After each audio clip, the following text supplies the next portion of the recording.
نحمده ونصلي على رسوله الكريم أما بعد فأعوذ بالله من الشيطان الرجيم بسم الله الرحمن الرحيم والذين جاهدوا فينا لنهدينهم سبلنا وإن الله لمع المحسنين. قابل احترام بھائیو، دوستو، بزرگوں، اللہ سبحانہ و تعالیٰ نے دنیا اور آخرت کی کامیابیوں کے لیے دین عطا فرمایا ہے. دین ہمیشہ ہر زمانے میں لوگوں کی زندگیوں میں انبیاء کرام علیہ السلام کی محنت سے آیا ہے اور قیامت تک دین لوگوں کی زندگیوں میں حضور اکرم صلی اللہ علیہ وسلم کی محنت سے آئے گا. حضور اکرم صلی اللہ علیہ وسلم کو اللہ سبحانہ و تعالیٰ نے خاتم الانبیاء بنایا. آپ صلی اللہ علیہ وسلم کے بعد کوئی نبی نہیں آئے گا. اللہ سبحانہ و تعالیٰ نے اپنے فضل سے، مہربانی سے، کرم سے اپنے خزانے کی سب سے بڑی نعمت جو دین ہے اور دین کی محنت ہے، اللہ سبحانہ و تعالیٰ نے دونوں اس امت کو عطا فرمائے. اور اس وقت جو ہماری مجلس ہے، ہماری اجتماع ہے، وہ اس بنیاد پر ہے کہ امت اس محنت پر کیسے تیار ہو جائے. امت کو محنت پر تیار کرنا یہ ہمارا موضوع ہے، اس لیے یہ اجتماع ہے. اس لیے کہ محنت ہماری ذمہ داری بھی ہے، یہ محنت ہماری ضرورت بھی ہے. تو ہمارا یہ بیان ایک مذاکرہ ہے. اس کا مذاکرہ ہے کہ محنت کا مقصد کیا ہے اور محنت کیا ہے، اور اس مذاکرے کے ہم بار بار محتاج ہیں، کیونکہ عمومی طور پر یہ وہ مجمع ہے جو اس محنت کو کسی نہ کسی درجے میں لے کر کے چل رہا ہے یا اس محنت کے ساتھ کچھ تعلق رکھتا ہے. اس مذاکرے کے ہم اور آپ سارے محتاج ہیں کہ محنت کا مقصد کیا ہے اور محنت کیا ہے. 4 مہینے لگاؤ، کس لیے لگاؤ؟ چیلا لگاؤ، کیوں لگاؤ؟ 7 مہینے لگاؤ، کس لیے لگاؤ؟ آخر کوئی مقصد بھی تو ہوگا. تو اس لیے میرے محترم بھائی دوستو بزرگوں، اس بات کو ہم دیکھیں، محنت کا مقصد کیا ہے. سادہ الفاظ میں عرض کروں، محنت کا مقصد وہ دین ہے جو اللہ سبحانہ و تعالیٰ نے اپنے خزانے سے انسانوں کے پاس دنیا اور آخرت کی کامیابیوں کے لیے بھیجا ہے، جس پر چل کر دنیا اور آخرت کی کامیابیاں ملتی ہیں، اور جس پر چل کر دنیا اور آخرت کی مصیبتوں سے حفاظت ہے. اور یہ دین اللہ سبحانہ و تعالیٰ نے محبت کی بنیاد پر بھیجا ہے. انسان کے ساتھ اللہ سبحانہ و تعالیٰ کی محبت ہے، تعلق ہے. دین محبت کی بنیاد پر دیا گیا ہے. میرے محترم بھائی دوستو بزرگوں، اللہ سبحانہ و تعالیٰ وہ ذات ہے جو ہمارا خالق ہے، ساری مخلوقات کا خالق ہے، اکیلا ہے، تنہا ہے. اللہ سبحانہ تعالیٰ کو کوئی وزیر نہیں، کوئی مشیر نہیں، کوئی مقابل نہیں، کوئی مثال نہیں، کوئی ثانی نہیں. اللہ سبحانہ تعالیٰ اکیلا ہے، اور اللہ سبحانہ تعالیٰ وہ ذات ہے جو ساری مخلوقات کا خالق ہے. اپنے ایک امر سے ساری مخلوقات کو وجود عطا فرمایا، اور مخلوقات کو پیدا کرنے کے لیے اللہ سبحانہ تعالیٰ کو کچھ نہیں کرنا پڑا. اللہ سبحانہ تعالیٰ نے ارادہ کر دیا، مخلوقات وجود میں آ گئی. اور پھر ایک ایسا وقت آ جائے گا، اللہ سبحانہ تعالیٰ ارادہ فرما دیں گے مخلوقات کو ختم کرنے کا. ایک امر سے ساری مخلوقات کو ختم کر دے گا. اللہ سبحانہ تعالیٰ وہ ذات ہے جو ساری مخلوقات کا مالک بھی ہے، ذرے سے لے کر کے کائنات کی وسعت تک سب کا مالک اللہ سبحانہ و تعالیٰ ہے. جتنی مخلوقات ہے سب کا مالک ہے.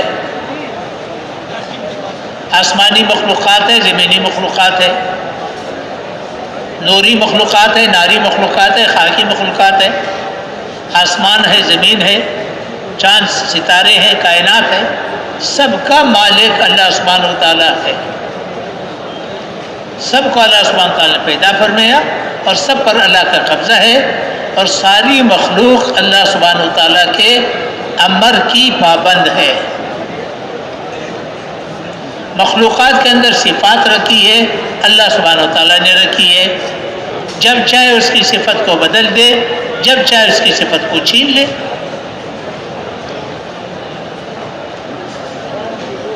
مخلوق سے وہ نہیں ہوگا جو مخلوق چاہے، مخلوق سے وہ ہوگا جو اللہ چاہے. اس لیے کہ مخلوق اللہ سبحانہ تعالیٰ کے امر کی پابند ہے، اور اللہ سبحانہ تعالیٰ وہ ذات ہے جو ساری مخلوقات کا رب ہے. رب وہ ذات ہے جو تمام مخلوقات کی ضرورتوں کو پورا کرنے والا ہے. ہر مخلوق کی ضرورت کو پورا کرنے والا اللہ سبحانہ و تعالیٰ ہے. اور اللہ سبحانہ تعالیٰ وہ ذات ہے جو ساری مخلوقات کا رب ہے اور عالم و خبیر ہے، ہر مخلوق کی ضرورت کو جاننے والا ہے. اندر کی ضرورتوں کو بھی جاننے والا، باہر کی ضرورتوں کو بھی جاننے والا، موجودہ ضرورتوں کو بھی جاننے والا، آنے والی ضرورتوں کو بھی جاننے والا، اور تمام ضرورتوں کو پورا کرنے پر قدرت رکھنے والا. اللہ سبحانہ تعالیٰ بہت بڑا ہے.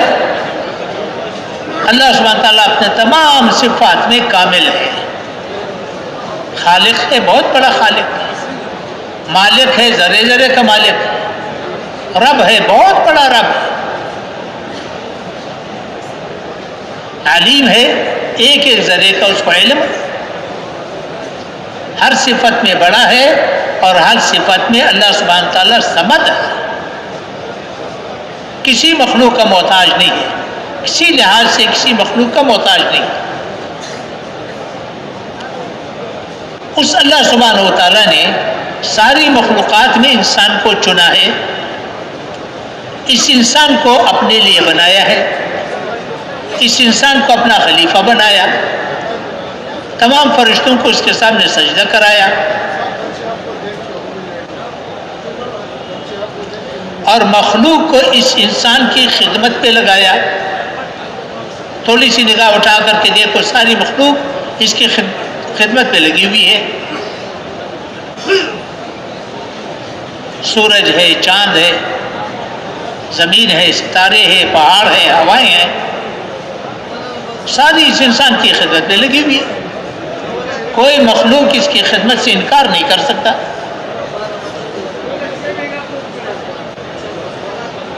اور اس انسان کو اللہ سبحانہ و تعالیٰ نے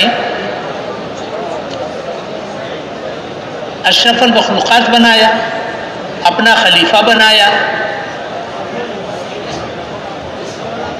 مخدوم الخلائق بنایا، اور اس انسان کو اللہ سبحانہ تعالیٰ نے اپنے لیے بنایا.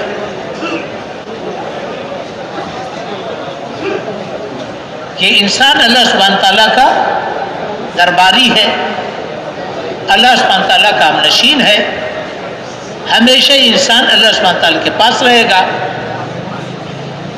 اللہ سبحانہ تعالیٰ کی ذات ہمیشہ کے لیے ہے کہ انسان ہمیشہ اللہ سبحانہ تعالیٰ کے پاس رہے. اس لیے مرنے پر اس کی زندگی ختم نہیں ہوگی، اس کی نئی زندگی شروع ہو جائے گی.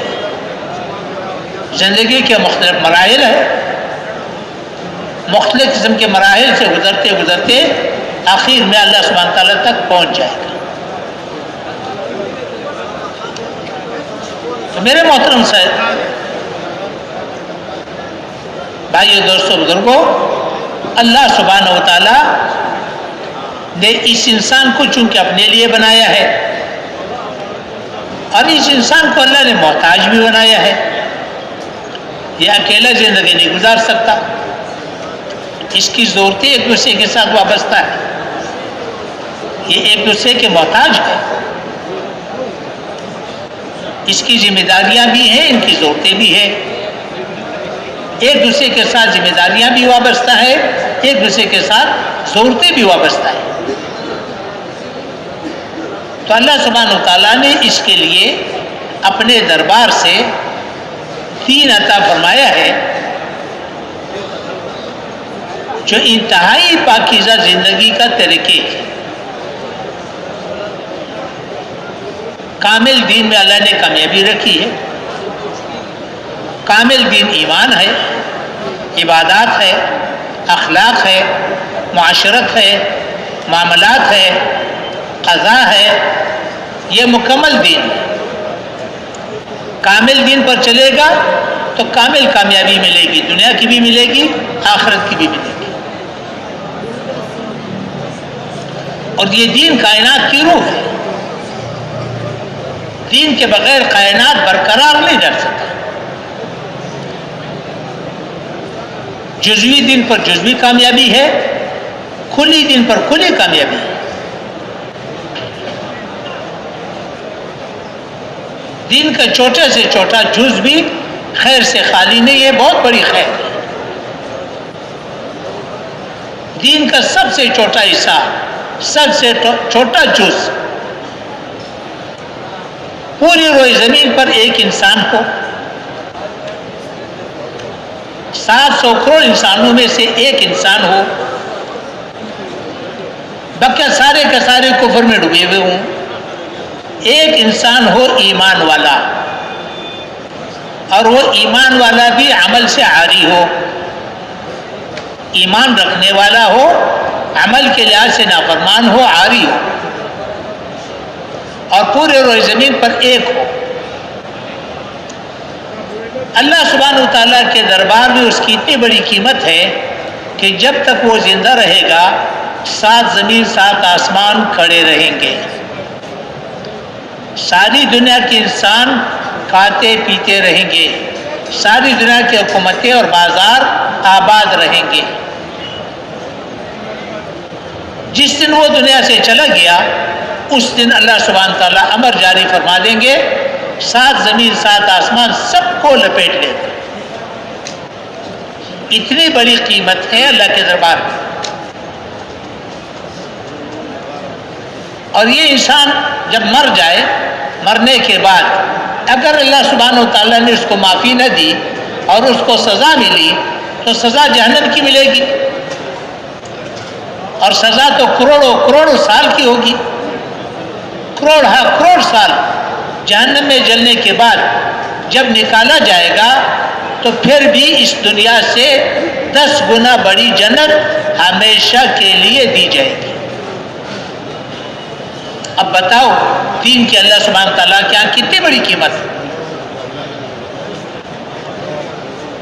اب جو مسلمان نماز پڑھنے والا ہو، مسجد کو آباد کرنے والا ہو، قرآن پڑھنے والا ہو، قرآن پڑھانے والا ہو، لوگوں کو مسجدوں میں لانے والا ہو، تو بتاؤ اللہ سبحانہ تعالیٰ کیا اس کی کتنی بڑی قیمت ہو۔ تو دین کائنات کی روح ہے، جب تک دین موجود ہوگا کائنات قائم رہے گی۔ جس دن دین نہ رہا اللہ سبحانہ تعالیٰ ساری کائنات کو لپیٹ لے گا۔ اور یہ دین اللہ سبحانہ تعالیٰ نے محبت کی بنیاد پر دیا ہے، دنیا اور آخرت کی کامیابیاں اس میں رکھی ہے۔ دین پر چلے گا دنیا بھی بنے گی، آخرت بھی بنے گی۔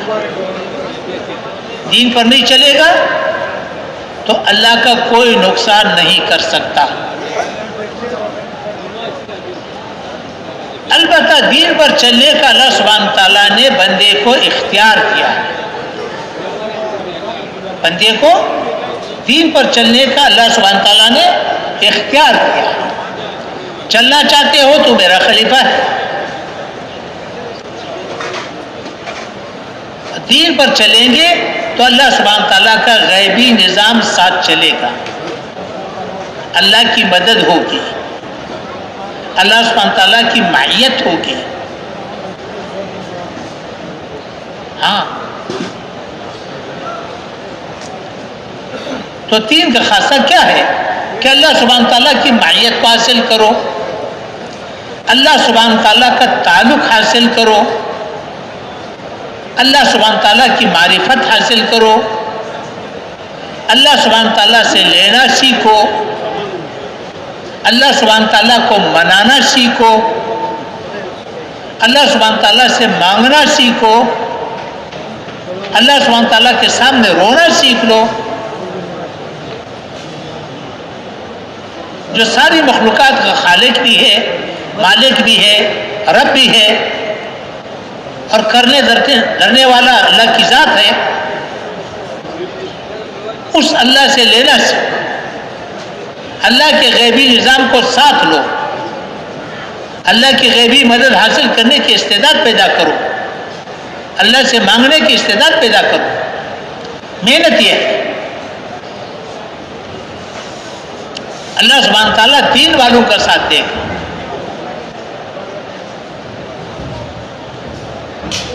تو دین ہماری ضرورت ہے، بنیادی ضرورت ہے.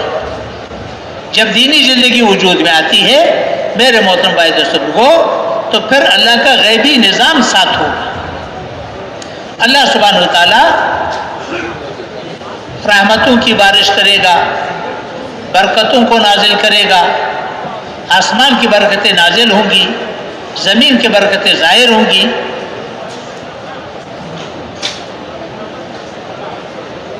اللہ سبحانہ تعالیٰ محبتوں کو نازل کرے گا، اطمینان کو نازل کرے گا. یہ سارے آسمانی چیزیں ہیں.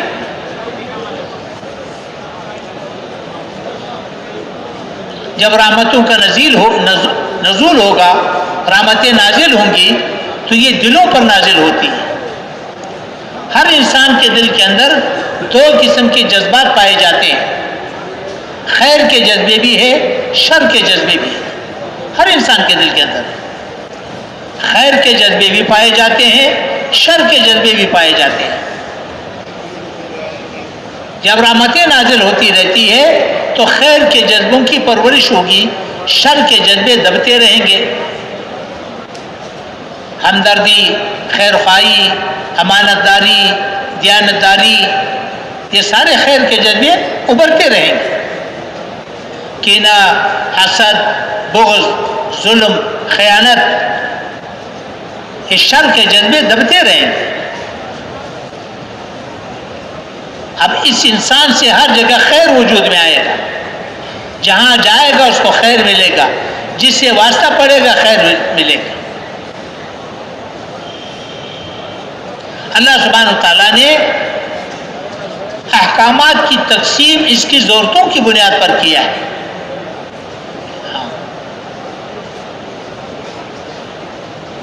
والدین اولاد کے محتاج، اولاد والدین کے محتاج، بیوی خاوند کے محتاج، خاوند بیوی کے محتاج، پڑوسی پڑوسی کے محتاج، بازار والے کا محتاج، تھانے اسپتال والے کا محتاج، گلکار کا محتاج، کاشتکار کا محتاج، زنتکار کا محتاج. قدم قدم پر یہ انسان محتاج. اللہ سبحانہ تعالیٰ نے احکامات کی تقسیم ایسے ہی کیا ہے. جب خیر کے جذبے ہوں گے تو ایک دوسرے کو خیر ملے گی. ایک کی ضرورت دوسرے کی ذمہ داری، ایک کی ضرورت دوسرے کی ذمہ داری، ایک کی ضرورت دوسرے کی ذمہ داری. جب ایمان کی بنیاد پر زندگی اٹھائی جائے گی تو اللہ کی غیبی مدد ساتھ چلے گی. اللہ سبحانہ وتعالیٰ حکمرانوں کو عادل بنا دے گا، رحمدل بنا دے گا، خیرخواہ بنا دے گا. حکومت ایسے لوگوں کو عطا کرے گا جو خیرخواہ ہوں، رحمدل ہوں، عادل ہوں. مال ایسے لوگوں کو عطا کرے گا جو لوگوں پر خرچ کرے. ایسے رحمدل، ہمدرد، خیرخواہ لوگوں کو اللہ مال عطا کرے. اس سارے غیبی نظام کا تعلق دین کے ساتھ ہے.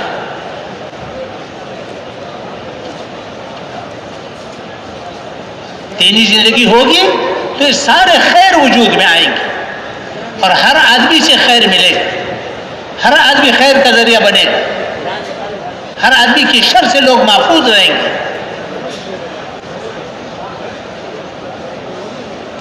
تو یہ دین ہماری ضرورت ہے، بنیادی ضرورت ہے.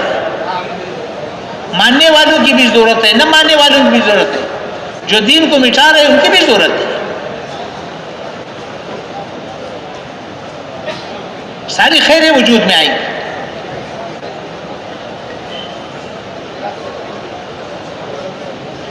موت کے وقت روح آسانی سے نکالی جائے گی. ہاں، قبر کی روشنی تو اس کو ملے گی جو دین پر چلے.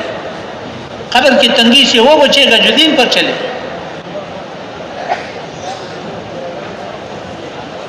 عرش کا سایہ دین والے کو ملے گا. عمل نامہ دائیں ہاتھ پہ اس کو ملے گا جو دین پر چلے. نبی علیہ السلام کی شفاعت دین والے کو ملے گی، ایمان والے کو ملے گی. پل صراط پر دین والا گزرے گا. ہمیشہ کی جنت دین والے کو ملے گی. ہمیشہ کی جہنم سے دین والا بچے گا. دنیا بھی بنے گی، آخرت بھی بنے گی. میرے محترم بھائی دوستو، وہ دین ہماری ضرورت ہے، بنیادی ضرورت ہے، ماننے والوں کی بھی نہ ماننے والوں کی بھی. اور ہم کیا چاہتے ہیں؟ ہم دین چاہتے ہیں. ساری محنت کا مقصود یہ ہے کہ پورا دین وجود میں آئے اور کامل دین وجود میں آئے.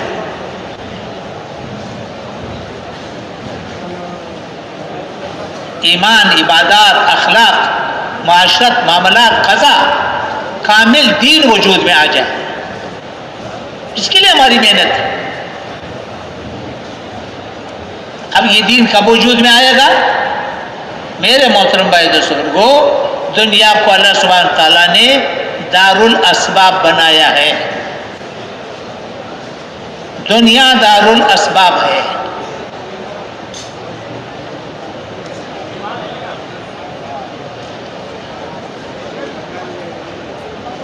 کاش کی محنت ہوگی تو غلے ملیں گے،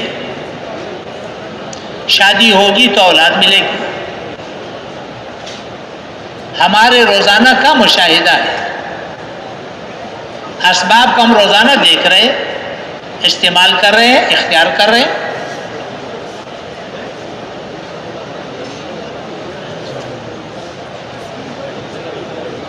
تو نبی کی محنت دین کا سبب ہے. ہر زمانے میں دین وجود میں آیا ہے، نبی کی محنت سے وجود میں آیا ہے. قیامت تک دین وجود میں آئے گا، حضور اکرم صلی اللہ علیہ وسلم کی محنت سے وجود میں آئے گا. اس لیے اللہ سبحانہ تعالیٰ نے پہلا انسان جو پیدا فرمایا وہ نبی تھا. اور پھر حضور اکرم صلی اللہ علیہ وسلم تک ہر زمانے میں انبیاء کرام علیہ السلام کا سلسلہ جاری فرمایا. اور ہر زمانے میں دین وجود میں آیا ہے، نبی کی محنت سے آیا ہے.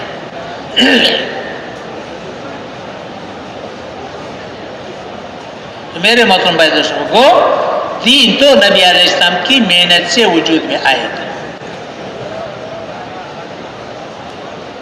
اب دین کی محنت میں سب سے پہلا قدم کیا ہے؟ سب سے پہلا قدم تو ذمہ داری کا احساس ہے. ایک ہے دین کا کام کرنا. دین کا کام کرنا تو بہت وسیع میدان ہے. جو مسجد کا جھاڑو دے گا اس کی بخشش یقینی ہے. جو مسجد میں اذان دے گا اس کی بخشش یقینی ہے. نماز پڑھے گا، نماز پڑھائے گا، اس کی بخشش یقینی ہے. لیکن سوال تو اس بات کا ہے کہ پورا دین وجود میں آئے، پورے عالم میں وجود میں آئے، آنے والی نسلوں میں وجود میں آئے. اس بنیاد پر محنت کا کرنا.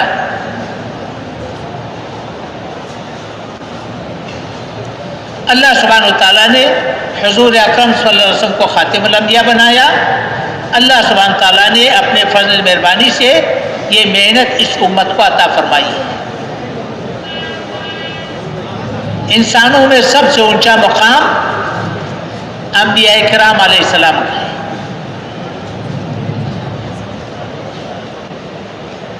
تو سب سے بڑا کام انبیاء کرام علیہ السلام کا. بڑے آدمی کو ہمیشہ بڑا کام دیا جاتا ہے، بڑا کام ہمیشہ بڑے آدمی کو دیا جاتا ہے. انبیاء کرام علیہ السلام کو مقام سب سے اونچا، انبیاء کرام علیہ السلام کا کام سب سے اونچا. حضور اکرم صلی اللہ علیہ وسلم کا مقام انبیاء کرام میں بھی سب سے اونچا، تو حضور اکرم صلی اللہ علیہ وسلم کا کام بھی سب سے اونچا. یہ عزت والا کام ہے، عزتوں والا کام ہے، سب سے عزت والے کا کام ہے، سب سے عزت والا کام ہے.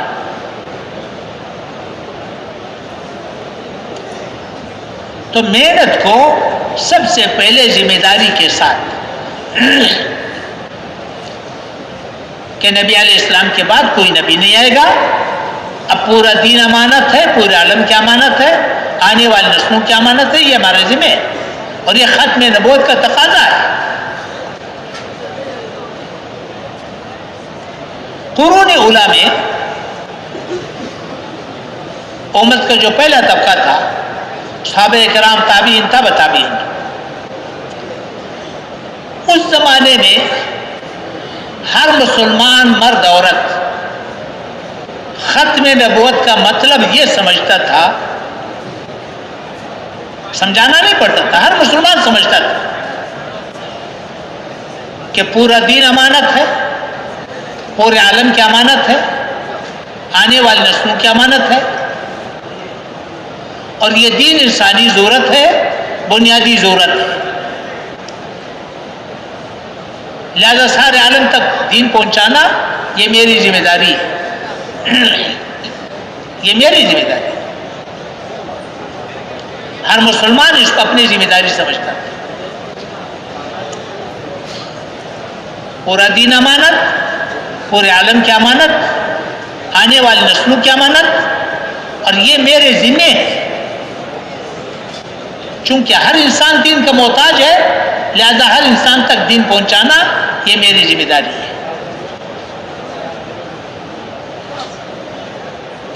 اور ترتیب آسان بتائی، محنت میں تادیہ ہے. امت کے ساتھ جڑتے رہو، امت کو جوڑتے رہو، محنت پر آمادہ کرتے رہو، جہاں تک جا سکتے ہو جاؤ، نہیں جا سکتے ہو اگلے کو بھیجو. آسان بنا. اس کے 3 نتائج سامنے آئے، اس عقیدے کے 3 نتائج سامنے آئے. پہلا نتیجہ، اگر ہم سیرت اٹھا کر کے دیکھیں گے، پوری امت متحرک نظر آ رہی ہے. جیسے آج پیسے کے لیے امت متحرک ہے، پیسہ کماؤ. صبح اٹھ کر کے دیکھو لوگ بھاگ رہے ہیں، پیدل والے، سواریوں والے، چھوٹی سواریوں والے، بڑی سواریوں والے، منڈیوں کی طرف، دفتروں کی طرف، کارخانوں کی طرف، کھیتوں کی طرف، شہروں بازاروں کی طرف، ملکوں کی طرف بھاگ رہے. پیسہ کماؤ. نہ گرمی کو دیکھے، نہ سردی کو دیکھے، نہ بارش کو دیکھے، نہ بیماری کو دیکھے، نہ جوان بیوی کو دیکھے، نہ چھوٹے بچوں کو دیکھے، نہ بوڑھے والدین کو دیکھے. بھاگو، پیسہ کماؤ. پوری امت متحرک نظر آ رہی. ایسا ہی اس زمانے میں پوری امت دین کی محنت کے لیے متحرک تھی. کوئی چیز رکاوٹ نہیں بنتی تھی. نہ بیوی رکاوٹ، نہ بچے رکاوٹ، نہ جنازہ رکاوٹ، نہ شادی رکاوٹ، نہ غربت رکاوٹ، نہ بے کسی رکاوٹ. کوئی چیز رکاوٹ نہیں بنتی. پوری امت متحرک رہی، اور ایسی متحرک رہی کہ انسان دیکھ کے حیران رہتا ہے.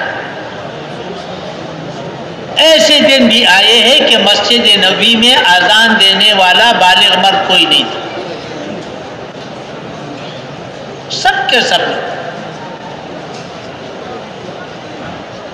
مشہور روایت کے مطابق نبی علیہ السلام کے ساتھ حج کے موقع پر کوئی 1.25 لاکھ کے قریب صحابہ کرام موجود تھے. یہ تو وہ تھے جو حج پر موجود تھے. اب اس کے علاوہ بھی صحابہ کرام ہوں گے جو حج پہ نہ آ سکے یا مختلف تشکیلوں پر گئے ہوں. ساری تعداد کو سامنے رکھا جائے، حجاز مقدس میں 10,000 12,000 سے زیادہ کی قبریں نہیں ملیں گی. 10-12,000 کی قبریں مکہ معظمہ مدینہ منورہ میں ملیں گی. باقی سارے کے سارے وہ ہیں جو گئے ہیں کبھی بھی واپس نہیں آئے. وہ 10-12,000 بھی متارک رہے، وہیں بیٹھے بیٹھے موت نہیں آئی، وہ بھی متارک رہے، لیکن مقدر کی موت وہیں پر آ گئی. یہاں تک روایات ملتی ہے، ایک صحابی کا قول بڑوں سے ہم نے سنا ہے، وہ فرماتے تھے کہ صدیق اکبر رضی اللہ عنہ کی وفات تک اگر کسی کا موت گھر پہ آ جاتی تو ہم شک میں پڑ جاتے، پتہ نہیں یہ کیسے مسلمان ہے کہ جس کی موت گھر پر آ گئی. فرمایا جب نبی علیہ السلام، جب صدیق اکبر رضی اللہ عنہ کی وفات گھر پر ہوگی پھر ہمیں اطمینان ہوا کہ نہیں، ایمان والے کی موت بھی گھر پہ آ سکتی ہے. ایسی امت متارک. پہلا نتیجہ. دوسرا نتیجہ یہ سامنے آیا کہ آباد دنیا جو اس زمانے میں تھی تقریباً 80-100 سال کے اندر آباد دنیا کی 60-70% اسلام میں داخل ہو گئی، دین پہنچ گیا. مراکش سے لے کر کے چین تک، پاکستان سے لے کر کے روس کے وسط تک، یورپ کے وسط تک، مغربی یورپ کے کچھ علاقے، جنوبی افریقہ کے کچھ ممالک اور ادھر سے ہندوستان کے علاقے چند ایک رہ گئے. باقی سارے کے سارے اسلام میں داخل ہو گئے اور آج تک اسلام پر چل رہے. تیسرا نتیجہ، 1000 سال تک پوری دنیا مسلمانوں کی نگاہ کو دیکھ کر کے چل رہی تھی. مسلمانوں کے راستے میں کوئی رکاوٹ نہیں بن سکتا تھا. یہ نتیجہ کس کا نکلا؟ ختم نبوت کی اس عقیدے کا کہ نبی علیہ السلام خاتم الانبیاء ہے، آپ کے بعد کوئی نبی نہیں آئے گا. دین انسانی ضرورت ہے اور دین پہنچانا ذمہ داری ہے. پورا دین امانت ہے، پورے عالم کی امانت ہے، آنے والی نسلوں کی امانت ہے اور یہ میرے ذمہ ہے.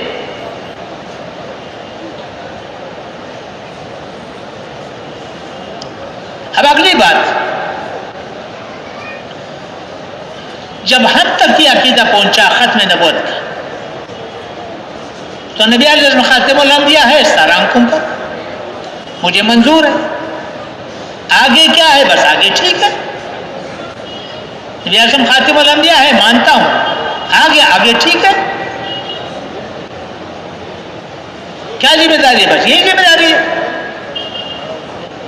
نبوت کا دعویٰ نہیں کروں گا، کسی نے نبوت کا دعویٰ کیا ساتھ نہیں دوں گا، کسی نے نبوت کا دعویٰ کیا بس میں چلے تو مقابلہ کروں گا. بس یہ ختم نبوت ہے. بس کیا ہے؟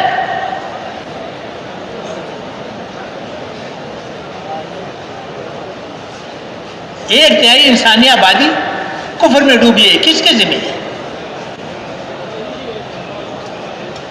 تو میرے محترم بھائی دوستوں کو ختم نبوت کا جو عقیدہ ہے، اس کے ساتھ ختم نبوت کے بارے میں امت سے 2 غلطیاں ہوئی، 2 کوتاہیاں ہوئی. غلطی کو میں نہیں کہہ رہا، کوتاہیاں ہوئی. 2 کوتاہیاں ہوئی. پہلی کوتاہی یہ ہوئی کہ پورا عالم کو ذمہ نہ سمجھا. پورا عالم ذمہ نہ سمجھا. جو آدمی جہاں پر دین کا کام کر رہا ہے اس کو کل سمجھنا ہے، جتنا بھی کر رہا ہے اس کو کل سمجھنا ہے۔ آگے امت کس کے ذمہ ہے؟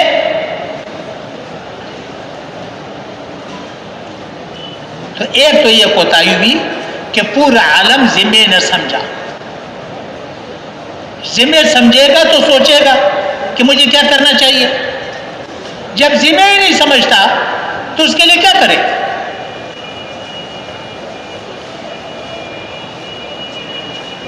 اور دوسری کوتاہی یہ ہوئی کہ جو امانت ہمارے پاس ہے پورا دین، آیا وہ امانت ہمارے پاس محفوظ رہا یا ہمارے ہاتھ سے بھی نکل گیا؟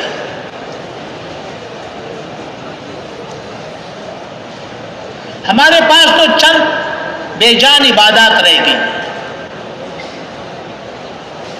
دیکھو پوری امت کی بات کر رہا ہوں، افراد کی بات نہیں کر رہا ہوں، میں افراد کی بات نہیں کر رہا ہوں، میں پوری امت کی بات کر رہا ہوں۔ تو پوری امت کے پاس تو چند بے جان عبادات رہ گئی، ایمان دعوی ایمان رہ گیا، اور قرآن کریم دعوی ایمان مانتا نہیں، میں مسلمان ہوں بس۔ عبادات بے جان، اور اس سے آگے اخلاق، معاشرت، معاملات، قضا وہ تو ہاتھ سے نکل چکے ہیں۔ ہمارے بازار کا دین بازار میں نہ رہا، الماری میں بند ہو گیا۔ ہمارے دفتروں کا دین، ہمارے کارخانوں کا دین، ہماری زراعت کا دین، ہمارے گھروں کا دین وہ تو وہاں نہ رہا، وہ تو الماری میں بند ہے۔ دین ہمارا الماری کے اندر بند رہا، اور دین ہمارا چار دیواری کے اندر بند ہے، باہر کہیں نظر نہیں آتا۔ تو ہمارے پاس دین بچا کتنا؟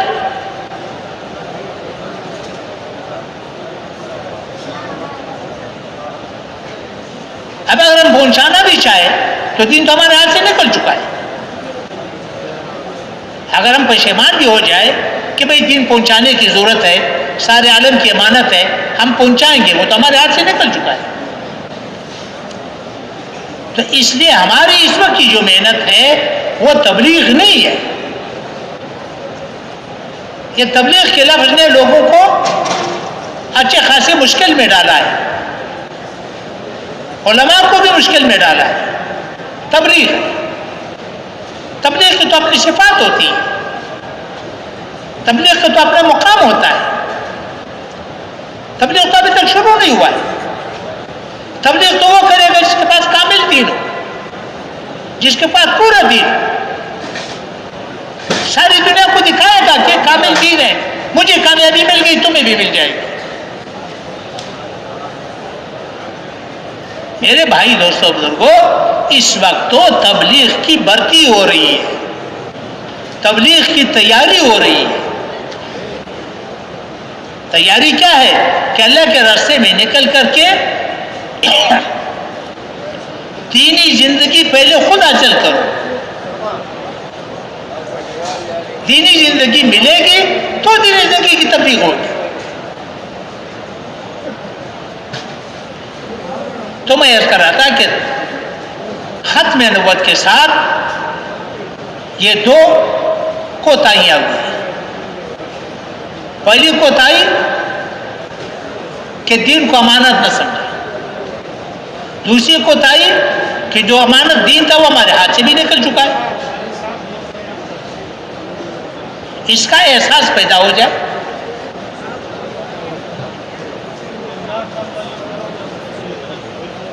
اب پورے عالم کے اندر جا کر کے دیکھو،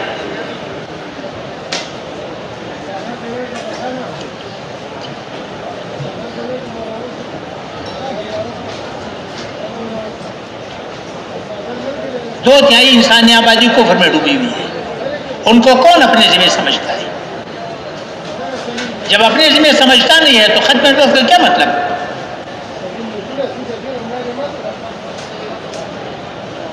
تو میرے محترم بھائیوں کو سب سے پہلی بات تو یہ ہے کہ ہمیں اس بات کا احساس ہو جائے تو اللہ کے راستے میں نکل کر کے کیا کرنا ہے؟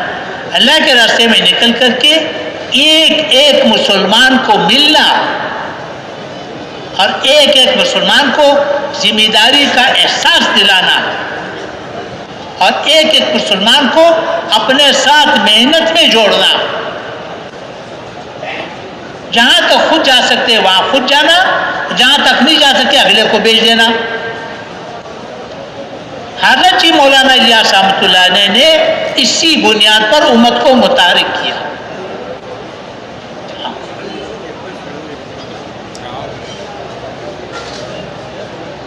اسی بنیاد پر متحرک کیا کہ پورا دین امانت ہے، پورے عالم کی امانت ہے، آنے والے سنوں کی امانت ہے اور یہ میرے ذمہ ہے. جہاں خود جا سکتے ہو خود جاؤ، نہیں جا سکتے ہو اگلے کو بھیجو. تو اللہ کا احسان ہے یہ ایسی مؤثر عمل جس کے ذریعے پوری امت متحرک ہو گئی، پوری دنیا میں محنت چل پڑی. حالانکہ وہ خود ملکوں میں نہیں گئے، خود انہوں نے ملکوں میں جماعتیں نہیں بھیجی، مگر ذہن ہر مسلمان کا بناتے تھے. چلا لگانے والے کا، گشت میں جڑنے والے کا، بیان سننے والے کا، اجتماع میں آنے والے کا، ہر ایک کا ذہن یہی بناتے تھے کہ پورا دین امانت، پورے عالم کے امانت. ہمارے حاجی صاحب حاجی عبداللہ صاحب رحمۃ اللہ علیہ ایک ایک مجلس میں کئی مرتبہ فرماتے تھے ہم ذمہ دار ہیں، ہم ذمہ دار ہیں، ہم ذمہ دار ہیں. مرد ذمہ دار ہے، عورت ذمہ دار ہے، دادا دادی نانا نانی پوتا پوتی ایک ایک کا نام لیتے تھے. اس ذمہ داری کا احساس پیدا ہو جائے، پہلا قدم ہے محنت کہ اس ذمہ داری کا احساس پیدا ہو جائے. یہ ختم نبوت کا مقصد ہے. ایک مسلمان ہو تو پورے عالم کا ذمہ دار ہے، ایک نافرمان ہو تو پوری امت پر اس کی ذمہ داری ہے. ہاں یہ اللہ نہیں پوچھے گا کتنوں کو لے کر کے آئے ہو، یہ تو نبی سے بھی نہیں پوچھتا. اس لیے کہ کاشت بندے کی ذمہ ہے، غلہ بندے کی ذمہ نہیں ہے. شادی بندے کی ذمہ ہے، اولاد بندے کی ذمہ نہیں ہے. نبی کی محنت بندے کی ذمہ ہے اور ہدایت بندے کی ذمہ نہیں ہے. وہ تو سارے انبیاء کرام علیہ السلام زندہ ہو جائے، اکٹھے زندہ ہو جائے، زور لگا دے تو اللہ سبحانہ وتعالیٰ کے دربار میں ایک آدمی کو پیش نہیں کر سکتے، اس لیے کہ اس کے بس میں نہیں ہے. ہم تو محنت کے مکلف ہیں اور صحیح محنت کے مکلف ہیں. محنت ہو اور صحیح محنت ہو، نئے نبوت پر محنت ہو، ہم اس کے مکلف ہیں اور اسی پر امت کو تیار کرنا چاہتے ہیں. اور ایسی امت کو تیار کرنا چاہتے ہیں کہ اس محنت پر اپنا سب کچھ لگائے، جیسے پہلے والوں نے سب کچھ لگایا، جیسے انبیاء کرام علیہ السلام نے سب کچھ لگایا. ایک تو یہ بات ضروری ہے. اب ہمارے پاس دین کتنا رہ گیا اس کو بھی سوچا جائے. ہم تو اس وقت مسلمانوں کو دین پر آمادہ کرنا چاہتے ہیں. دین پر چلیں گے تو دین وجود میں آئے گا.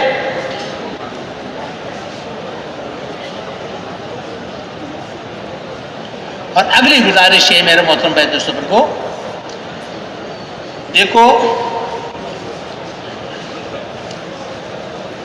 اللہ سبحانہ وتعالیٰ نے باطل کو سرمایہ الگ دیا ہے، مومن کو سرمایہ الگ دیا ہے. ایمان والوں کا سرمایہ الگ ہے، باطل کا سرمایہ الگ ہے. باطل کا سرمایہ مادیت ہے، ایمان والوں کا سرمایہ معیت ہے. معیت اللہ سبحانہ وتعالیٰ کو ساتھ لینا، اللہ سبحانہ وتعالیٰ سے لینا سیکھو، اللہ سبحانہ وتعالیٰ کی معرفت حاصل کرو، اللہ سبحانہ وتعالیٰ کا تعلق حاصل کرو، اللہ سبحانہ وتعالیٰ سے مانگنا سیکھ لو، اللہ کی غیبی مدد کو ساتھ لو.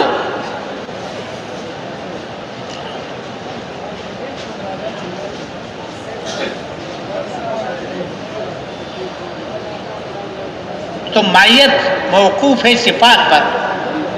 اللہ سبحانہ تعالیٰ مومنین کے ساتھ ہے, اللہ سبحانہ تعالیٰ صابرین کے ساتھ ہے, متقین کے ساتھ ہے, محسنین کے ساتھ, توکل تقوی والوں کے ساتھ. یہ سارے قلبی صفات ہیں.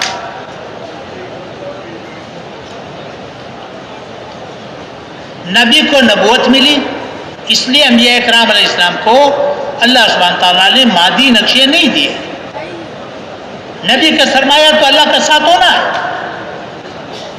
مادی نقشے دیے نہیں. انبیاء اکرام علیہ السلام کو مادی نقشے نہیں دیے.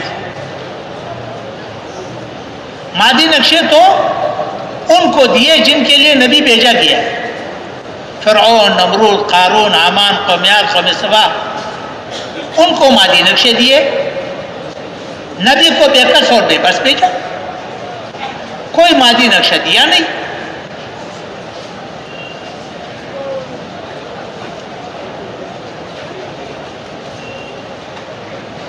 تو ہمارا سرمایہ کیا ہے؟ معیت ہے, اللہ کو ساتھ لینا. اللہ سبحانہ تعالیٰ کو ساتھ لینا, یہ امت کا سرمایہ ہے.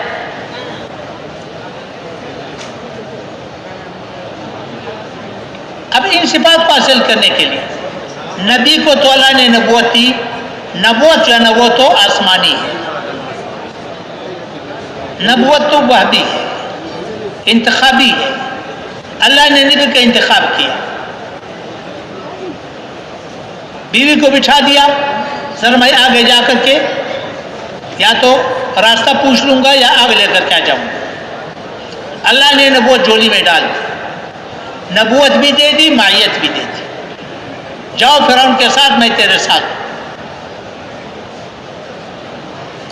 ہر نبی کو نبوت ملی, کامل نبوت ملی, اور اس کے ساتھ کامل معیت بھی ملی. اور اللہ کی مدد کے بغیر دین کا کام کرنا, یہ گاڑی نہیں چلے گی. دنیا کا سب سے بڑا حادثہ ہوگا کہ نبی کی محنت ہو اور مادی بنیادوں پر ہو اور اللہ کی مدد ساتھ نہ ہو. یہ دنیا کا سب سے بڑا حادثہ ہوگا. اب نبی کو اللہ نے نبوت دی, معیت کی صفات دے دیے. امت کو اللہ نے وہی محنت نبی علیہ السلام کے ذریعے دی, معیت کی صفات نہیں دیے. اب امت کیا کرے؟ یہ غور کرنے کی بات ہے. امت کا راستہ کیا ہوگا؟ کیونکہ اللہ کی مدد کے بغیر تو یہ گاڑی چلے گی نہیں.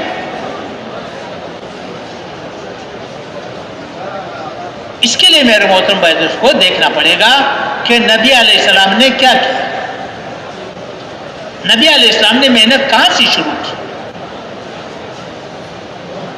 سیرت کی طرف جانا پڑے گا.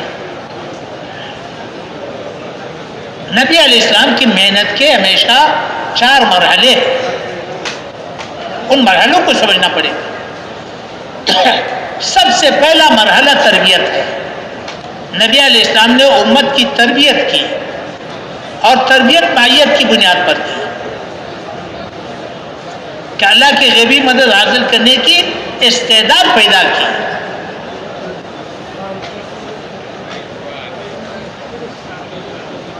جو بھی کلمہ پڑھتا اس کو دعوت پہ ڈالتا. پہلا عمل دعوت ہے. جو بھی کلمہ پڑھتا اس کو دعوت پہ ڈالتا. دعوت دو, مار کھاؤ, ہاتھ مت اٹھاؤ, مقابلہ مت کرو, شکایت بھی مت کرو. ہر نبی نے دعوت دی, ہر نبی کا پہلا عمل دعوت ہے. اے لوگوں, اللہ کو راضی کرو. اللہ بہت بڑا ہے. اللہ کی کمالات, احسانات, کارنامے, اختیارات لوگوں کو بیان کرتے تھے. اللہ راضی ہوگا تو 7 زمین 7 آسمان تمہارا کچھ نہیں بگاڑ سکیں گے.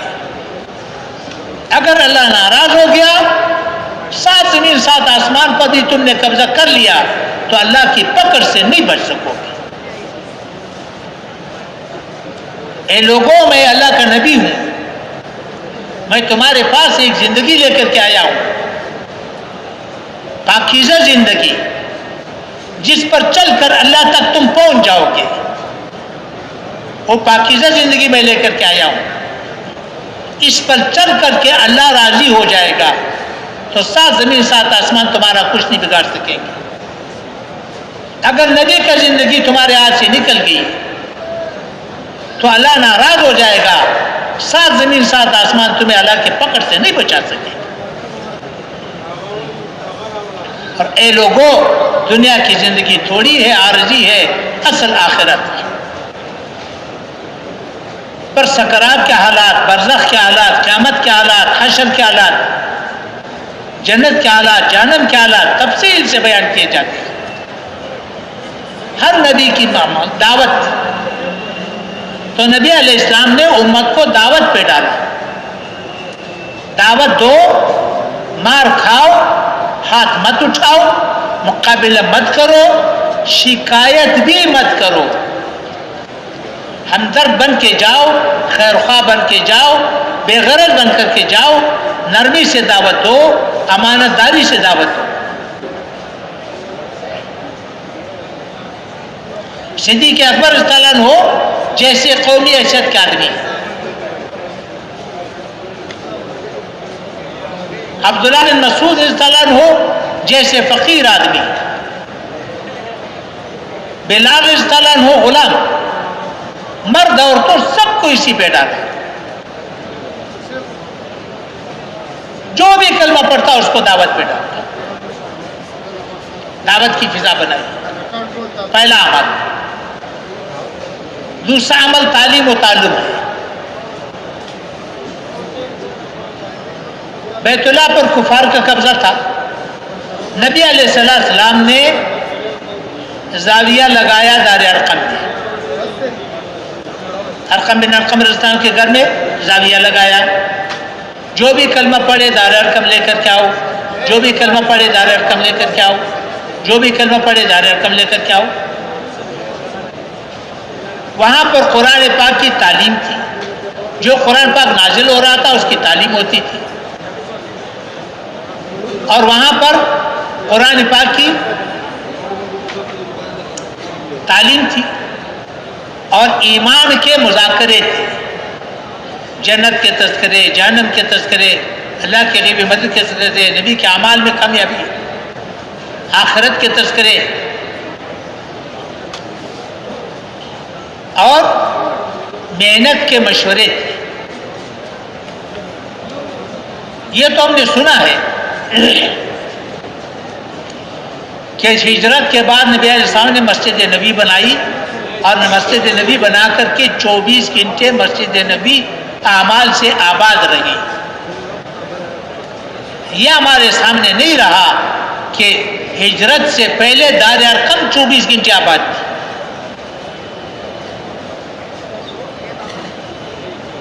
دار ارقم بھی 24 گھنٹے آباد تھی۔ جب صدیق اکبر صلی اللہ علیہ وسلم کو کفار نے مارا، بے ہوش کر دیا، مشہور واقعہ ہے، گھر لے کر کے آئے، رات کو ہوش آئی، کھانا کھا لو کہ نہیں مجھے نبی علیہ السلام کے پاس لے کے جاؤ، ابھی تو لوگ پھر رہے، خطرہ ہے۔ انتظار کیا، آخری رات میں لے کے گئے، کہاں لے کے گئے؟ دار ارقم لے کے گئے۔ دار ارقم میں نبی علیہ السلام بھی موجود تھے، صحابہ کرام بھی موجود تھے، رات کا آخری حصہ تک کیا کر رہے تھے؟ یہ تو سیرت سے نکالنے کی چیزیں ہیں جس سے محنت سمجھ میں آئی۔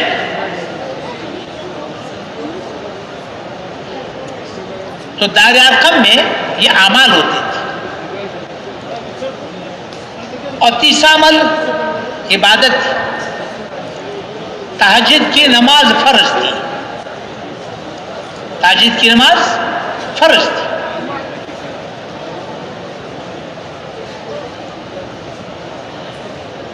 ساری رات کھڑے ہو کر کے اللہ کو قرآن سناؤ، یا تھوڑا سا آرام کرو، یا آدھی رات، یا آدھی سے کچھ کم، یا آدھی سے کچھ زیادہ۔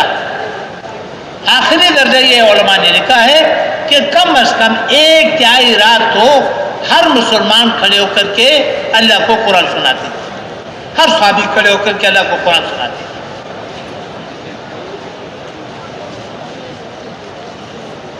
اپنی ضرورتوں کو قربان کرتے تھے، لوگوں کی ضرورتوں کو پورا کرتے تھے. یہ وہ اعمال ہے جن اعمال کی پابندیوں کے ساتھ کرنے سے زبان کا کلمہ دل میں اترے گا. اللہ سبحانہ تعالیٰ کی غیبی مدد حاصل کرنے کی استعداد پیدا ہوگی. اللہ سے لینا سیکھیں گے، اللہ کو منانا سیکھیں گے، اللہ سبحانہ کا تعلق حاصل ہوگا، ایمان بنے گا، تقوی حاصل ہوگی، احسان حاصل ہوگا. وہ صفات جن صفات پر اللہ کی مدد آتی ہے، جس پر مائیت ساتھ ہوتی ہے، وہ صفات ان اعمال سے پیدا ہوں گے. اس لیے نبی علیہ السلام نے اس کا اہتمام اتنا کیا کہ 13 سال پوری سیرت میں ان 4 اعمال کے علاوہ اور کوئی امر آپ کو نہیں ملے گا. یہی اعمال تھے. باقی جتنے اوامر ہے بعد میں آئے.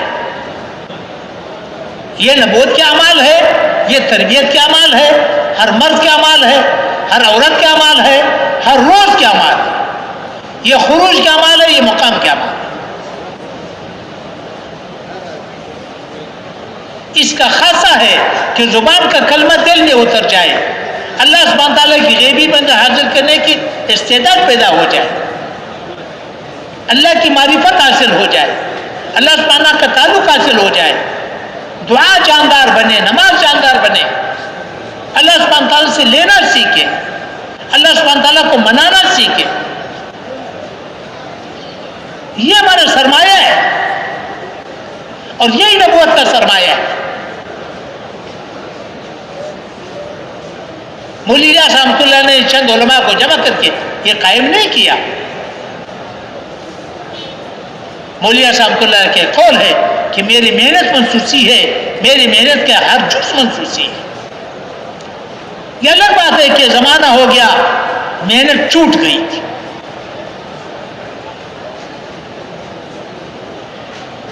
بقول مفتی کفایت اللہ صاحب رحمۃ اللہ علیہ کے، بھائی محنت پرانی ہے، نئی نہیں ہے، آسان ہے، مشکل نہیں ہے. محنت پرانی ہے، صحابہ کرام کی، نئی نہیں ہے، آسان ہے، مشکل نہیں ہے، لیکن رواج میں نہیں. جو چیز رواج میں نہ ہو وہ مشکل نظر آتی ہے اگرچہ آسان. جو چیز رواج میں ہو وہ آسان نظر آتی ہے اگرچہ مشکل. پھر اس پر انہوں نے ولیمہ کی مثال دی. ایک ایک پیالہ سب کو کھلاؤ، دودھ کا ایک ایک پیالہ سب کو پلاؤ کہ بھئی ولیمہ ہو گیا. کوئی نہیں سمجھے گا کہ ولیمہ ہو گیا. قورمے زردے پکاؤ، سب کہیں گے ہاں ولیمہ ہو گیا. میرے محترم بھائی، وہ محنت آسان ہے، مشکل نہیں ہے.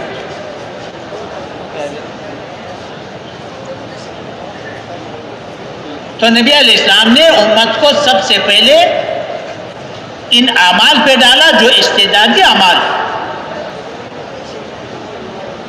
یہ محنت کا پہلا مرحلہ ہے، تربیت. پھر اس کے بعد دوسرا مرحلہ آتا ہے. دوسرا مرحلہ پھر تبلیغ ہے. تبلیغ آسان. نبی علیہ السلام نے ہجرت فرمائی. ہجرت فرمانے کے بعد مسجد نبی بنائی. مسجد نبی کو انہی اعمال سے آباد کیا. پھر اس کے بعد جماعتیں بھیجی. چھوٹی جماعتیں بھی بھیجی ہے، بڑی جماعتیں بھی بھیجی ہے. چند آدمی کی جماعت بھی بھیجی ہے، 10 کی جماعت، 100 کی جماعت، 300 کی جماعت، 3000 کی جماعت، 30,000 کی جماعت. خود بھی تشریف لے گئے، صحابہ کرام کو بھیجا. چند دنوں کے لیے بھی گئے، کئی مہینوں کے لیے بھی بھیجی. مقاتلے بھی ہوئے، بغیر مقاتلے کو بھی آئے. ان جماعتوں کی نقل و حرکت سے دین پھیلنا شروع ہوا. لوگ اسلام میں داخل ہونے شروع ہو گئے. پھر حکم تھا کہ ان کو مسجد نبی لے کر کے آؤ. پھر مسجد نبی لے کر کے آتے تھے. اب مسجد نبی لا کر کے وہاں پر افراد بھی آئے، وفود بھی آئے، قافلے بھی آئے.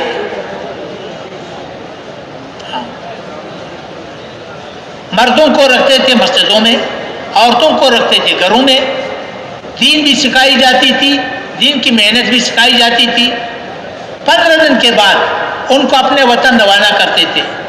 اگر اطمینان نہ ہوتا تو چند دن اور روک لیتے تھے. یہ ساری سیرت میں ملتی ہے.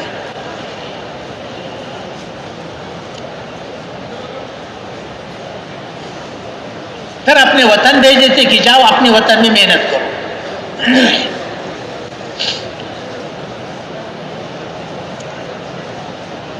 اب اس میں 3 خصوصیتیں تھیں، 3 خصوصیات. مسجد نبی 24 گھنٹے آباد تھی.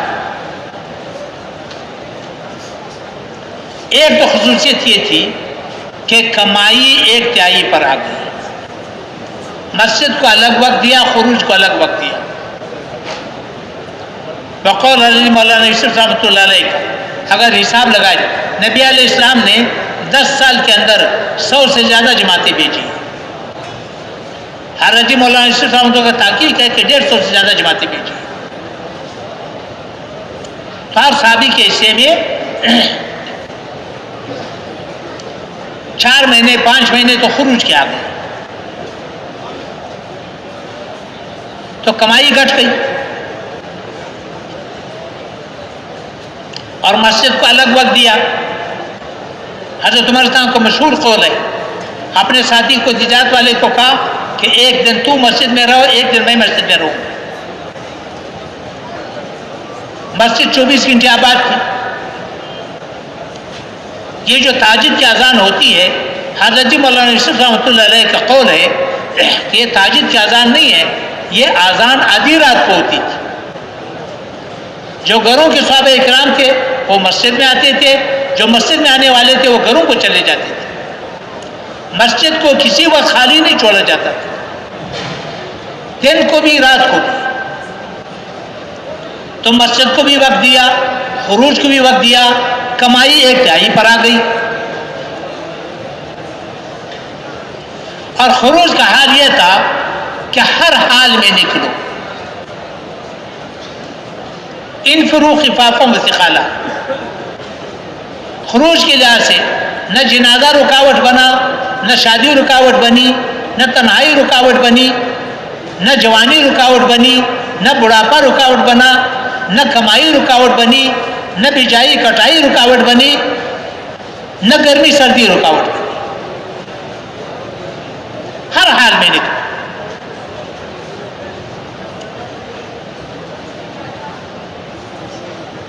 تو ہر حال میں نکلنے والے تھے.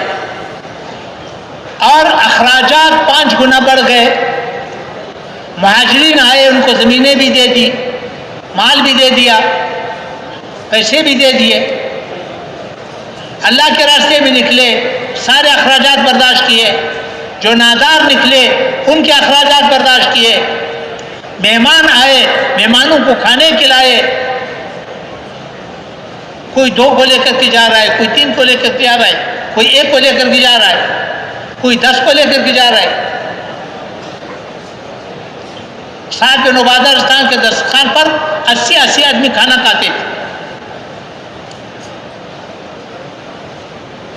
خوب کھانے بھی کھلاتے تھے. تو نتیجہ کیا نکلا؟ کمائی گھٹ گئی 1/3 پر، اخراجات 5 گنا بڑھ گئے.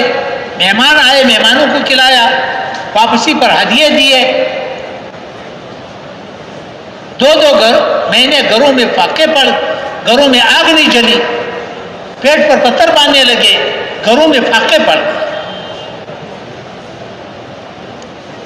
دیکھو میں نبی علیہ السلام کی محنت راز کر رہا ہوں کہ محنت کی کیا نقشہ ہے. حضرت مولانا یوسف رحمۃ اللہ علیہ کے قول ہے، بڑوں سے سنا ہے، فرمایا کہ دین تو زندہ ہوگا جان مال کی قربانیوں سے. کیسے زندہ ہوگا؟ جان مال کی قربانیوں سے. ایک جملے کا اضافہ کیا جس کے لیے ہم تیار نہیں. دین تو زندہ ہوگا جان مال کی قربانیوں سے فاقوں کے ساتھ، پھر تو دین وجود میں آئے گا. محنت کا صحیح نقشہ تاکہ ہم یہ طے کریں اس وقت ہم کہاں پر کھڑے ہیں.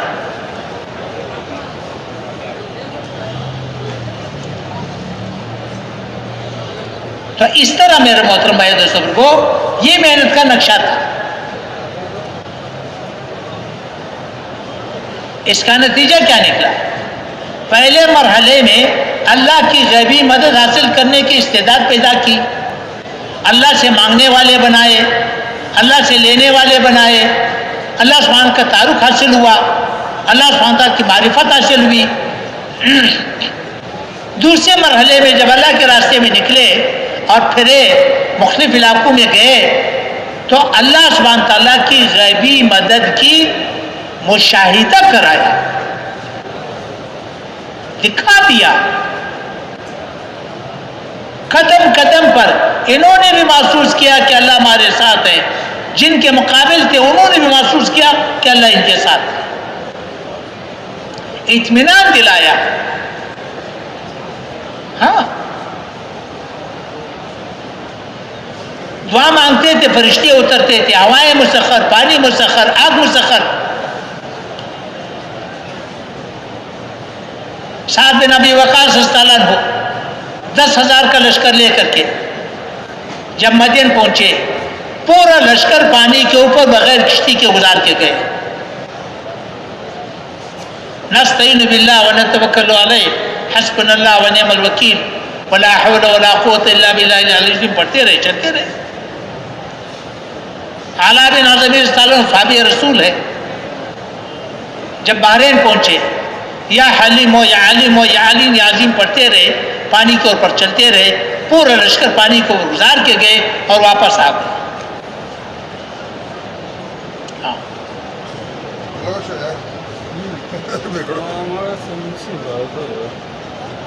ابو مسلم خولانی رحمۃ اللہ علیہ پورا قافلہ دریائے دجلہ پر بغیر کشتی کے گزار کے گئے.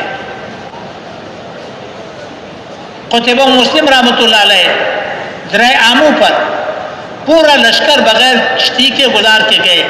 دریائے آمو افغانستان میں تاجکستان اور افغانستان کے درمیان دریا ہے. حضرت تقی عثمانی مدد اللہ علی نے یہ واقعہ لکھا ہے کہ پورا لشکر گزار کے آئے بغیر کشتی کے. سمپل واقعہ ہے.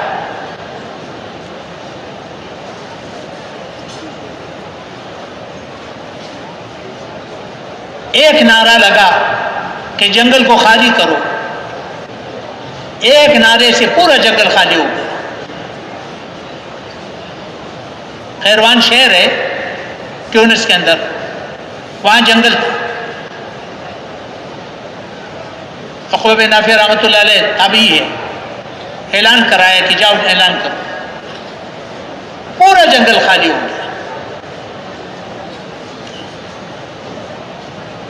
سب کو واقعہ حضرت سفینہ اسلام کا واقعہ ہے.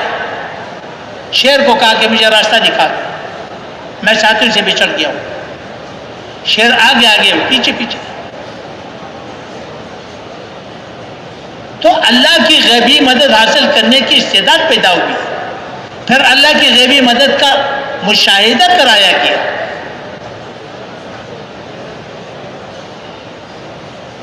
اطمینان دلایا کہ میں ہر میدان میں تیرے ساتھ، تمہارے ساتھ.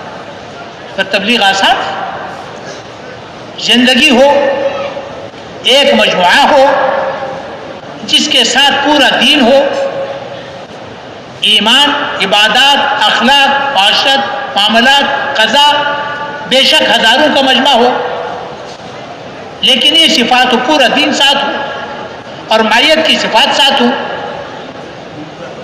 پھر تبلیغ آسان ہے. ساری دنیا کو دکھاؤ.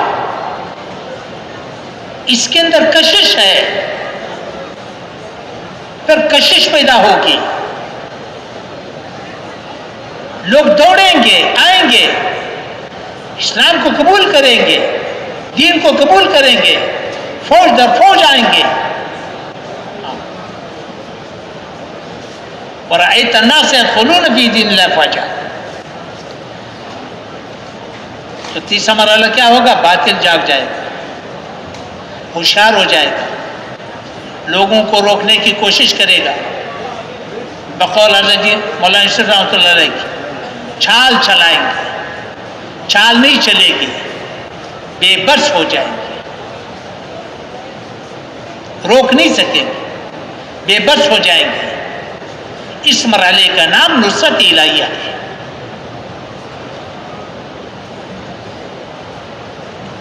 پھر آخری مرحلہ آئے گا. آخری مرحلے میں کیا ہوگا؟ باطل مقابلے پر آئے گا. باطل کس پر آئے گا؟ مقابلے پر آئے گا. جب باطل مقابلے پر آئے گا پھر دیکھنا یہ پڑے گا کہ محنت کرنے والوں کے ساتھ معیت ہے یا نہیں. اگر خدا نخواستہ ہم نے ان اعمال معیت کو سرمایہ نہ سمجھا، معیت کو مقصد نہ سمجھا، اور معیت کو ان اعمال پر موقوف نہ سمجھا، یا ان اعمال کو پابندیوں کے ساتھ نہ کیا، معیت کی صفات حاصل نہ ہوئی، تو ہم دھوکے میں پڑے. جب باطل کا مقابلہ ہوگا تو کیا ہوگا؟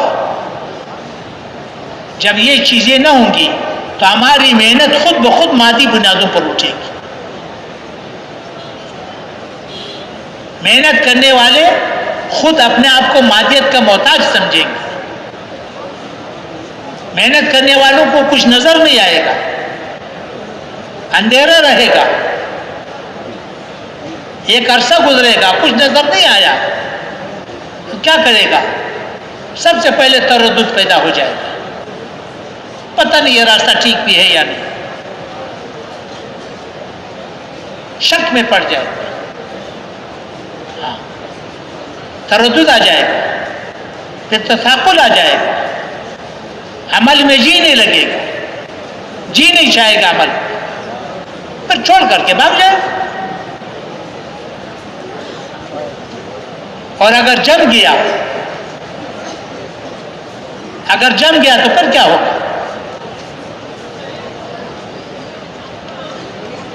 تو پھر مادیت کو آگے رکھے گا، اپنی محنت کو مادیت کا تابع بنائے گا. دیکھو ایک بات یاد رکھو، باطل کے منصوبوں سے دین کبھی نہ مٹے گا، نہ مٹا ہے. یہ اچھی طرح یاد رکھو. باطل جتنے بھی منصوبے بنائے، باطل کے منصوبے کب چلیں گے؟ باطل کے منصوبے اس وقت چلیں گے جب محنت کرنے والے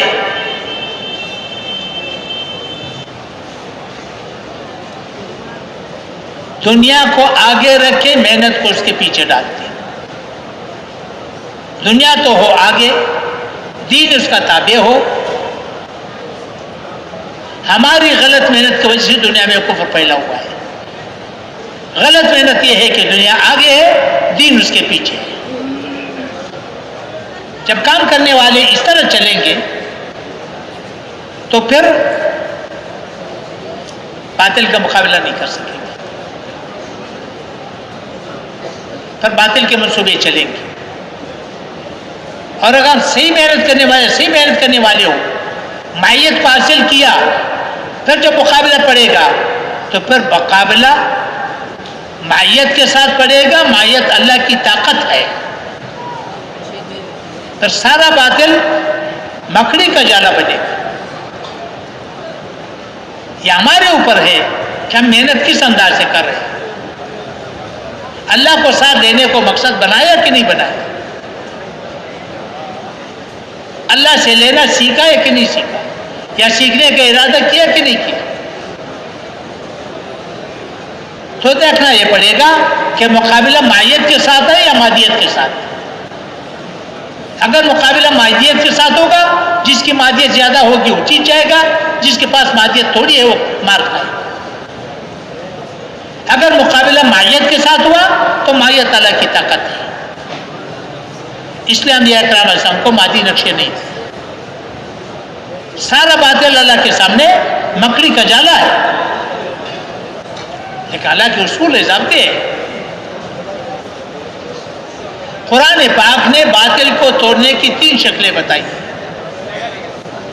قرآن پاک نے باطل کے توڑنے کی 3 شکلیں بتائی ہیں۔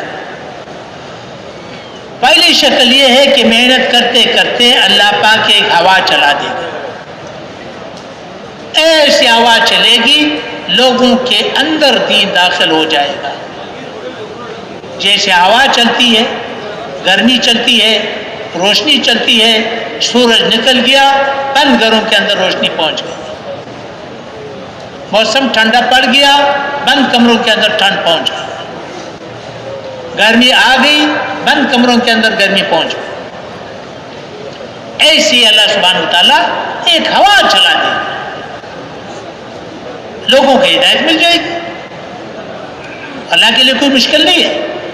یونس علیہ السلام کی پوری امت کو اللہ نے اکٹھی ہدایت دی، آج بھی دے سکتے۔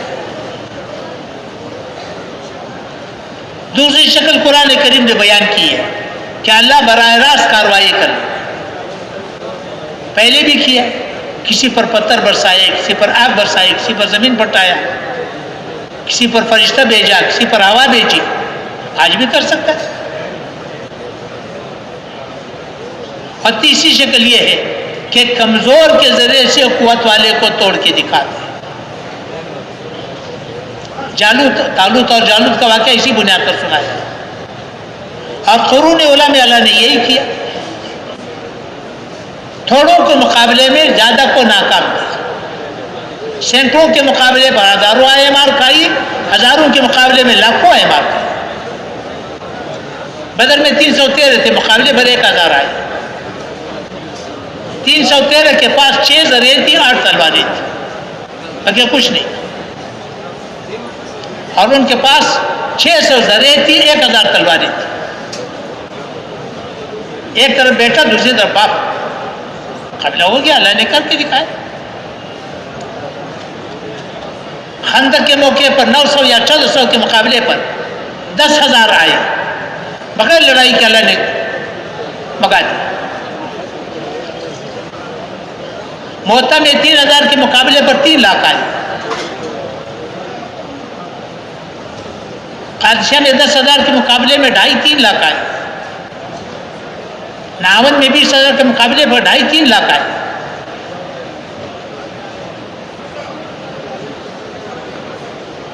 اسی طرح ہر موقع پر ہزاروں کے مقابلے میں لاکھوں آئے مار کھائے۔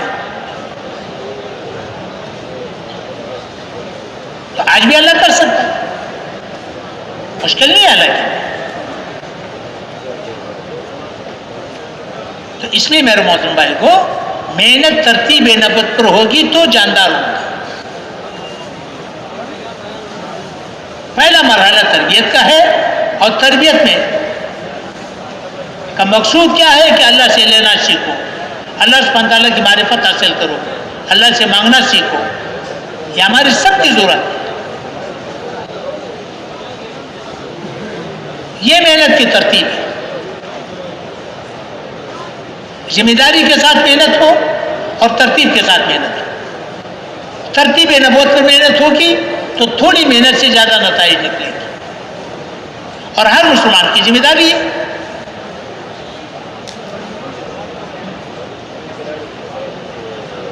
باطل کو ہم نہیں توڑ سکتے، باطل کو اللہ توڑے گا، یاد رکھو۔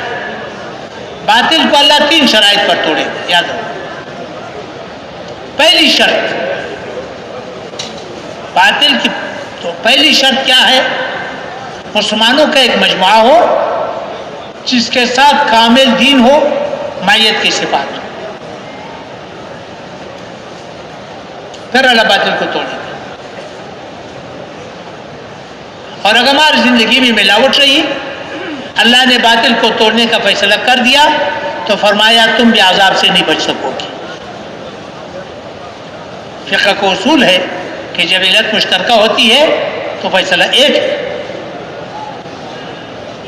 وہ بھی نافرمان، تو بھی نافرمان، تو تم اللہ کے رشتہ دار نہیں ہو کہ اللہ اس کو سزا دے تمہیں چھوڑ دے۔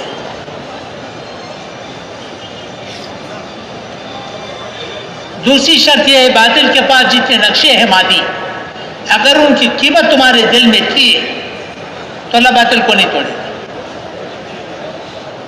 اگر باطل کو توڑ دیا تو ان کے نقشوں پر تم ایک دوسروں کو قتل کرو گے۔ باطل کے نقشوں کی وقت کب رہے گی؟ جب مائیت کی صفات نہ ہو، جو پورے لشکر کو پانی کے اوپر غیر کشتی کے گزار سکے، جو دعا مانگ کر کے فرشتوں کو اتار سکے، جن کے سامنے حیوانات مسخر ہوں، اس کو باطل کے نقشوں کی کیا پرواہ ہوگا؟ باطل کے نقشوں کی پرواہ تو اس ہوگی جو اللہ کا تعلق ٹوٹا ہوا۔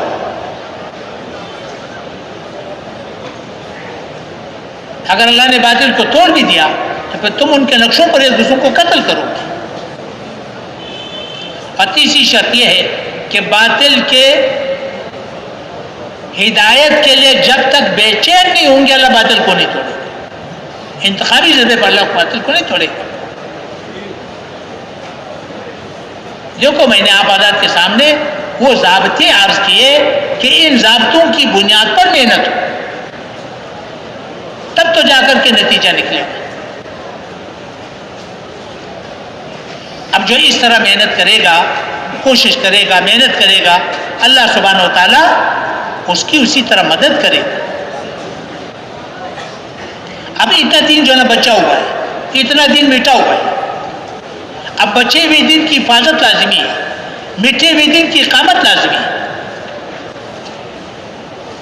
ہمارے جتنے بھی دینی نقشے ہیں، جتنے بھی ہمارے دینی شعبے ہیں، وہ سارے اقتدار اس وقت موقوف ہے طلب والوں پر۔ بے طلب مت اپنے حال پر۔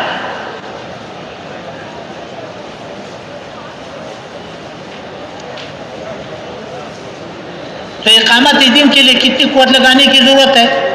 حفاظت دین کے لیے کتنی قوت لگانے کی ضرورت ہے؟ ایک بات یاد رکھو، دیکھو یہ جتنے ہمارے دینی شعبے ہیں، اس کے بارے میں تھوڑی سی وضاحت کروں، بات کو ختم کروں۔ ہمارے جتنے دینی شعبے ہیں، یہ سارے کے سارے شعبے ہمارے ہیں۔ جتنے دینی شعبے ہیں سب کے سب ہمارے ہیں، اور یہ ہر شعبہ امت کی ضرورت کے لیے بنا ہے۔ جتنا دین بچا ہوا ہے ان کی برکت سے بچا ہوا ہے۔ ان شعبوں کا امت پر احسان ہے، بہت بڑا احسان ہے۔ جتنا دین موجود ہے ان کی برکت سے موجود ہے، اور انہوں نے انتہائی ناموافق حالات میں دین کو تھاما ہوا ہے۔ انتہائی ناموافق حالات میں انہوں نے دین کو تھاما ہوا ہے، دین کے شعبوں کو تھاما ہوا ہے۔ ہمیں اس کی قدر کرنی چاہیے، اس کے شکر گزار ہونی چاہیے۔ جو دین موجود ہے انہیں کی برکت سے تو موجود ہے، اور یہ شعبے ایک دوسرے کی معاونت کے لیے بنے، اور ان میں سے ایک شعبہ دوسرے کا بدل نہیں بن سکتا۔ یاد رکھو، کوئی شعبہ دوسرے کا بدل نہیں بن سکتا۔ ہر شعبہ اپنی جگہ لازم ہے، کوئی شعبہ دوسرے کا بدل نہیں بن سکتا۔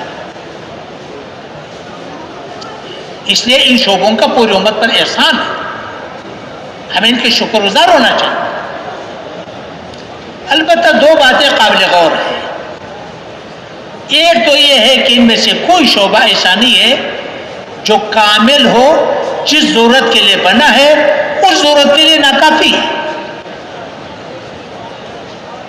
کوئی شعبہ پورا نہیں، جو شعبہ جس ضرورت کے لیے بنا ہے اس کے لیے ناکافی ہے۔ اس شعبے کی تکمیل لازم ہے، اور ہم ان کی تکمیل چاہتے ہیں کہ تکمیل ہو تاکہ اپنے کام کو پورا کر سکے۔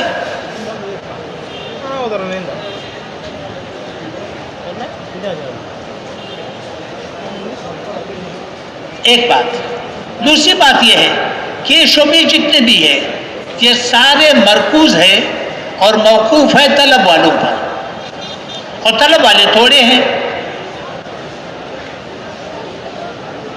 بے طلب امت زیادہ ہے، طلب والے تھوڑے ہیں اور وہ تقسیم ہو گئے، انہی شعبوں میں جڑ گئے، کوئی کسی شعبے میں جڑا ہوا ہے، کوئی کسی شعبے میں جڑا ہوا ہے۔ اب اگر ان کی تکمیل چاہو گے، تکمیل چاہیں گے، ایک کی تکمیل دوسرے کا نقص بنتا ہے۔ اس کی میں مثال عرض کروں، 10 من سونا ہے، کسی نے برتن بنائے، کسی نے سکے بنائے، کسی نے زیورات بنائے، اور وہ تقسیم ہو گئے۔ ہر ایک کہتا ہے کہ یہ بڑا قیمتی ہے، اور سونے کی ہر چیز قیمتی ہوتی ہے۔ اب سکے والے جب سکے بنائے گا تو کیا کرتا ہے؟ زیورات خرید کر کے پگھلا دیتا ہے، اس میں سے سکے بڑھ جاتے ہیں، لیکن زیورات میں کمی آ جاتی ہے۔ اسی طرح ایک شعبے کی تکمیل دوسرے کا نقص بنتا ہے، کیونکہ امتوں میں تقسیم ہو گئی، طلب والے تو تھوڑے ہیں، وہ تو تقسیم ہو گئے۔ اس کا نتیجہ کیا نکلا؟ یہ شعبے ایک دوسرے سے خائف رہتے ہیں، ایک دوسرے سے خوفزدہ رہتے ہیں۔ اس کی تکمیل کا آسان طریقہ یہ ہے کہ سونے کی کان پر محنت ہو۔ بے طلب امت سونے کی کان ہے، وہ پہاڑ ہے، وہ ختم نہیں ہوں گے۔ 10 من سونا سونے کی کان پہ لگاؤ، 500 ٹن سونا نکلے گا۔ اگر 10 من سونا سونے کی کان پہ لگا دیا تو 500 ٹن سونا نکلے گا، سارے شعبوں کی تکمیل ہو جائے گی۔ اس لیے میرے محترم بھائیو، یہ محنت ایک نقشہ ہے جو میں نے عرض کیا۔ اب اس کے لیے جو اس محنت کو اس ترتیب پر کرے گا، ترتیب نبوت پر محنت ہوگی، تو اللہ اس دین کو وجود عطا کرے گا، اللہ اسی لحاظ سے ہمارا مدد کرے گا۔ اور اللہ جانتا ہے کہ 15ویں صدی کا مسلمان ہے، 15ویں صدی کے مسلمان کی مدد ہم نے بہت تھوڑا کیا، اللہ نے بہت زیادہ ہماری مدد کی۔ یہ ہر محنت کرنے والوں کو نظر آ رہا ہے کہ ہماری محنت بہت تھوڑی ہے، اللہ نے ہماری مدد بہت زیادہ کی ہے اور ابھی بھی کرے گا۔ جو اس محنت کو کرے گا، اللہ سبحانہ تعالیٰ اس کو نور عطا کرے گا، ہدایت کا نور۔ ہدایت کا نور کیا ہے؟ جیسے آج پیسے میں ساری کامیابیاں نظر آ رہی ہے، دین کے اعمال میں اللہ ساری کامیابیاں دکھا دے گا اور ہدایت کا ذریعہ بنے گا۔ کوئی ملکوں کا، کوئی علاقوں کا، کوئی قوموں کا، کوئی ہزاروں کا، کوئی لاکھوں کا ذریعہ بنے گا۔ اور اللہ سبحانہ و تعالیٰ ان کی مدد کرے گا، نصرت کرے گا، حفاظت کرے گا، تربیت کرے گا۔ نحمدہ ونصلی علی رسولہ الکریم، اما بعد، فاعوذ باللہ من الشیطان الرجیم، بسم اللہ الرحمن الرحیم۔